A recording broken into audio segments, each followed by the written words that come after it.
Well, here we are at the former number 3 one-room schoolhouse, town of Wheatfield, New York, on January 10th, 2024. The schoolhouse here and apparent former chicken coop at one point. I mean, there was probably an earlier schoolhouse here and probably some kind of other building before that is on its way out. And we will try to pry out at least that one window right there, maybe just these two, during the demolition process. But we'll see if we can do that. I'm not a contractor, I don't know how to do a lot of that kind of thing, so I would need help. These concrete chunks are from the front, and they just pulled those up. You can tell the interesting mix of material here just to make those in the early in the last century, mid-century maybe, but not quite sure. You could see a sign down there saying Fathers, as in the Palatine Fathers. I couldn't get that sign out, it was just too difficult, there's too much stuff on it. But as you can see, the insides are coming in all the way around, and because of the weather, and the building is just being held up by the ends and by the 4x4s from when Tom Stevenson was working on this building for a brief spell.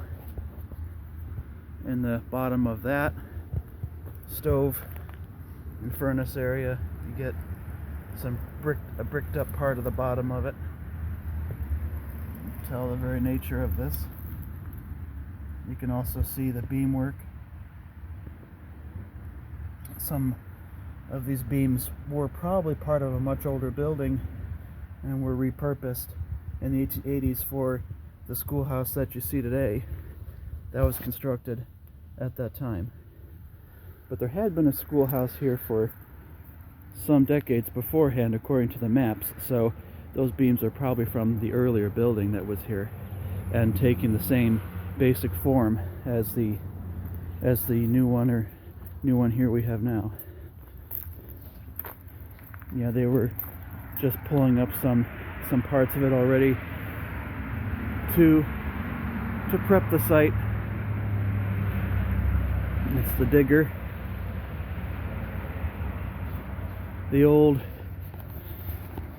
electrical and water connections have been removed.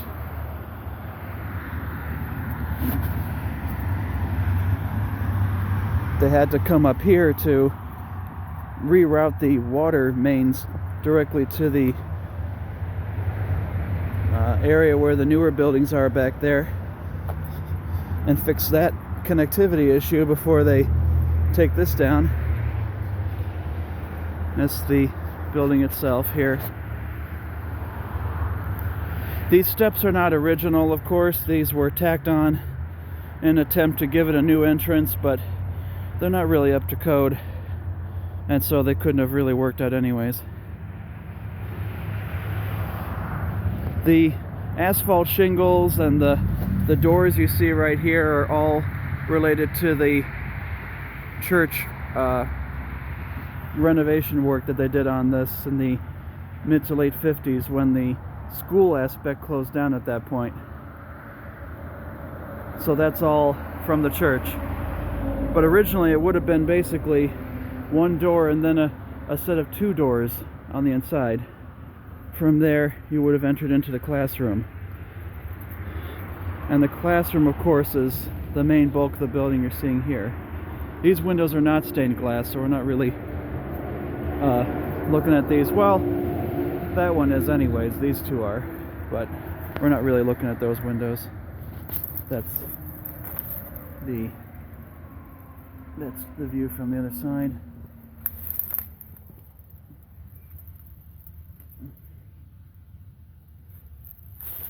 Yeah.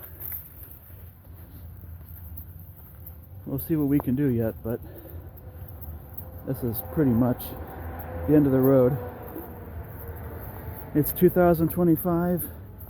The building's barely survived this long, even as an abandoned building, after an aborted project to bring it back to some kind of use again about 20 years ago fell through.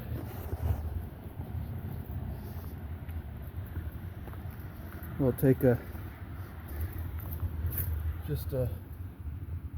little look at what we're talking about here.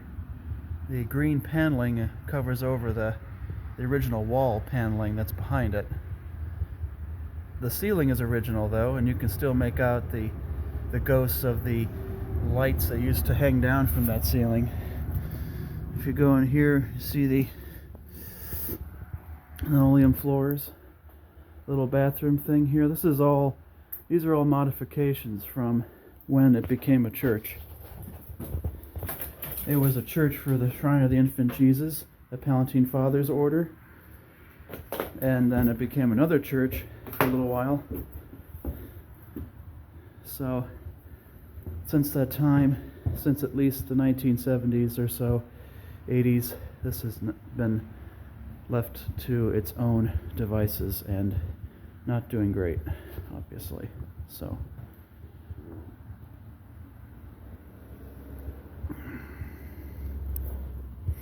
some kind of service is about to begin at the newer Shrine Church behind us here.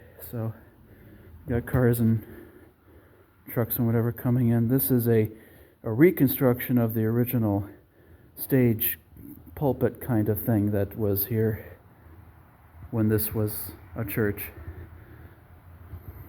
And the assembly would gather here for worship. But before that it was a school.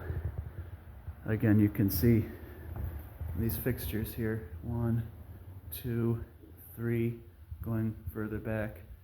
These are modified lights. This is another light that was up there. And this is the interior of the addition off the back. Very sad. Honestly, very sad. As town historian, I'm afraid I have come too late to really save this place, as the late Mr. Bissett and the late Mr. Cederman would have wanted, but that is just beyond my power. So I hope you enjoyed this video. As far as at least getting another look at the complex is concerned. And well, here's hoping for the future for some of our other historic buildings that are in trouble. We have a few that should be at least on the National and State Historic Register, of course, here. So that's going to be my main goal going forward.